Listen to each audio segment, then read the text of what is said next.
Hey guys, today I'll be unboxing the Iqoo Z3 5G. Let's get started. On the front, you can see the Iqoo branding and on the side, Iqoo Z3 5G. Let's open the box. First, you can see this yellow lid. Inside the lid, we have a SIM ejector tool and documentation like important information and warranty card, quick start guide. Here is silicone back cover which is going to protect your phone and USB Type-C cable for charging the phone and transferring the data. Here we have Iqoo Z3 5G premium looking phone.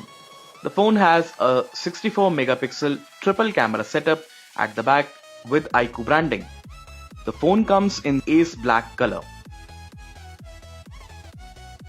Next, we have a 2-pin wall charger with 30 watts of fast charging. So guys, that's all you get inside the Iqoo Z3 5G box. Thank you so much for watching this video.